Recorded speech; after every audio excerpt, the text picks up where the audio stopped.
Salut à tous, c'est Pang de la chaîne, bienvenue sur cette vidéo qui aujourd'hui va parler de colère et de questions qui m'a été posées hier que j'ai trouvé très pertinente d'une pote qui est en ce moment depuis presque un mois dans une émotion de colère ou une énergie de colère, ça c'est pas forcément clairement défini. En tout cas, euh, c'est une personne qui d'habitude n'a pas du tout cette émotion-là et me disait mais c'est comme si je découvrais cette sensation-là. Et elle m'écrivait en me disant mais toi tu me dis toujours à chaque fois que tu aimes cette émotion et que c'est quelque chose qui te dérange pas. Alors que elle, la découvrant, elle est pas à l'aise par rapport à cette force intérieure qui est présente. Et je pense que pour beaucoup de personnes, la colère est quelque chose qu'on veut évacuer rapidement parce que bah, on n'est pas à l'aise, parce que il peut y avoir des conséquences de la colère qui sont pas forcément cool. Ça nous fait vivre des états qui sont assez tendus en interne et bah, automatiquement quand on n'est pas habitué à ce mouvement, c'est un peu problématique. Ça me permet de revenir un peu sur ce qui est pour moi, hein, là encore, c'est mon filtre, la colère, et toujours dans cette dynamique de personnes violentes, violentes en interne, violentes en externe, violentes avec les autres, violentes avec soi-même.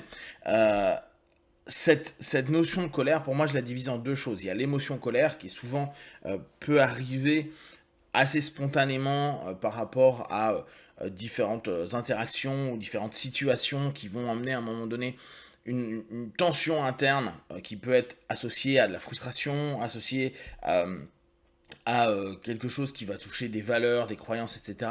Et où on a envie de lâcher, que ce soit verbalement, physiquement, émotionnellement, quelque chose, parce que y a cette envie de reprendre pouvoir, contrôle à un moment donné, ou de lâcher quelque chose qui est en train à ce moment-là de cogner en nous.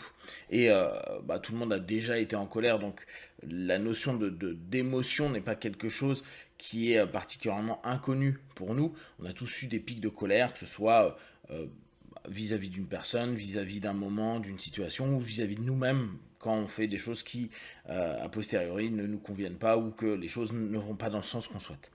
Il y a aussi pour moi l'énergie colère. Et l'énergie colère, moi c'est plus avec ça que je vis au quotidien, c'est-à-dire cette notion où on a la sensation que euh, la colère est un petit peu le centre émotionnel de toute notre vie. Ce qui ne veut pas dire qu'on ne vit pas d'autres émotions. Euh, Néanmoins, ça reste une espèce de filtre où, alors c'est soit parfois moi je le ressens devant, soit je le ressens derrière. C'est-à-dire que parfois il filtre des éléments et puis ça ne, je vais pas ressentir particulièrement une émotion autre dans mon quotidien que de la colère, ou inversement, je vais avoir un peu de l'émotion qui est ressentie, et la colère va revenir prendre le dessus à un moment donné. Ce qui va être bah, beaucoup dans une notion de violence qu'elle soit verbale, qu'elle soit physique par des mouvements qui vont dès lors être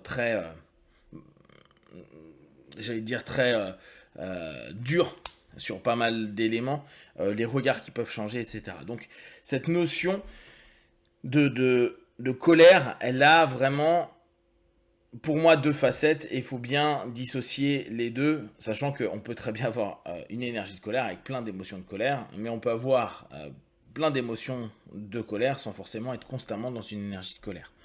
Euh, la plupart du temps, quand on me dit mais comment tu peux apprécier cette énergie, souvent je dis c'est parce que c'est une énergie qui est vitale, c'est une énergie qui a beaucoup de force et qui permet d'agir beaucoup. Par contre, l'action avec une énergie de colère souvent entraîne une espèce d'excès. Et cet excès a souvent des conséquences parfois sur les gens, parfois sur les situations. Euh, c'est un peu bah, une énergie très bourrine et qui, euh, qui ne fait pas attention, qui ne fait pas forcément dans la finesse et qui ne fait pas forcément attention aux autres ou aux situations et qui va simplement bah, se poser là et puis bah, les gens sont contents c'est bien, les gens sont pas contents c'est bien aussi parce que rien à foutre. Alors là vous pourrez me dire mais c'est vraiment hyper égoïste comme type d'énergie. Clairement je pense que c'est très centré sur soi. Et c'est pour ça que je parlais de cette notion de survie, cette notion d'énergie vraiment vitale, de vie, parce que c'est une sensation que potentiellement le monde veut nous éteindre. Alors, là encore, hein, on pourrait très bien dire, surtout que les énéagrammes 8 l'ont beaucoup, à vous estimer que le monde est une guerre. Alors, clairement, c'est une des sensations qu'on peut avoir, mais c'est surtout l'idée de se dire, si j'impose pas avec cette énergie de vie, et donc cette énergie qui va être criante, qui va être violente, mon espace, ma parole, ma présence, en fait, il y a une sensation que les gens ne prennent pas en considération, n'écoutent pas, ne valorisent pas. Et alors, d'autant plus, moi j'ai fait plein de tests à ce niveau-là, et je me rends compte que très souvent, quand j'ose pas le ton, ou que j'ai pas une notion un peu agressive par rapport à certains éléments, ça n'avance pas. Que ce soit dans des situations administratives, mais ça peut être aussi tout bêtement dans un restaurant ou dans un magasin où des personnes ne font pas attention. Ça fait 4 fois qu'on appelle la personne et les gens ne bougent pas. On change la voix, on utilise cette énergie de colère vitale en soi, de survie peut-être, c'est survital, je sais pas si, non ça n'existe pas comme mot, mais de survie, pardon, de survie, et ben à ce moment-là, les gens se mettent en connexion avec nous. Pas forcément dans un rapport, si on prend des notions de PNL, hyper apaisé, mais au moins, il y a obtention de ce dont on a besoin à un moment donné. Et c'est un peu, bien sûr, biaisé, parce que je me dis, c'est comme s'il y a de l'autoconfirmation à chaque fois, à me dire, mais dès que je suis pisse, on m'écoute pas, on fait pas attention, et dès que je commence à juste laisser aller naturellement cette énergie que je réprime quand même beaucoup pour éviter de péter la gueule à tout le monde, à me mettre en conflit avec tout le monde, en fait, c'est juste ça. Hein. Quand je dis péter la gueule, ça veut dire qu'à longueur de temps, ça serait du conflit, pour toujours obtenir quelque chose ou vivre avec quelque chose, ou vivre avec des gens ou avec d'autres entités. Et ce qui entraîne, dès lors, cette notion, beaucoup, en tout cas moi je vous donne par rapport à moi, une énergie de vouloir s'isoler. Parce qu'au bout d'un moment, les gens vont automatiquement éveiller de la colère. Même si je les aime beaucoup, même si plein de choses, ça va éveiller de la colère sur des points de vue, des opinions, des échanges, plein d'éléments qui, parfois, ou même le parfois est à 99%, hein, donne l'impression que quand il y a un partage de l'idée, l'autre veut tellement imposer la sienne que la nôtre, on va vouloir la défendre, et ainsi de suite, et ça va rentrer dans une espèce de conflit mimétique complètement, hein, mais qui va amener à une espèce d'énergie qui sort à longueur de temps et qui s'amplifie, parce que plus il y a le combat, et plus il y a la sensation de se dire on veut m'éliminer, on veut éliminer ma pensée, on veut éliminer ce que je représente, etc. etc.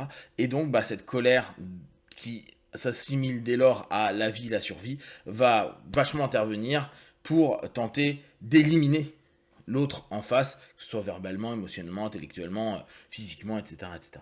Ce qui n'est pas forcément hyper simple par moment, parce que quand tu es juste dans des dialogues et des échanges, et que d'un coup tu commences à sentir que ton énergie colère est en train de faire oh putain, il me casse les couilles, celui-là, ou celle-ci, à un moment donné, tu fais wow, ça va être compliqué, et c'est des moments où on est obligé d'apprendre à gérer cette énergie-là. Sauf que quand elle vient d'arriver, comme ma pote là, on ne sait pas la gérer. Et en plus, on sait très bien que quand elle est exprimée, il va y avoir des conséquences qui vont être des tensions, qui pourront être des désaccords, qui peuvent être plein de choses, surtout quand on a une énergie qui était plutôt douce au départ, ou des énergies où les gens sont habitués à une forme de douceur.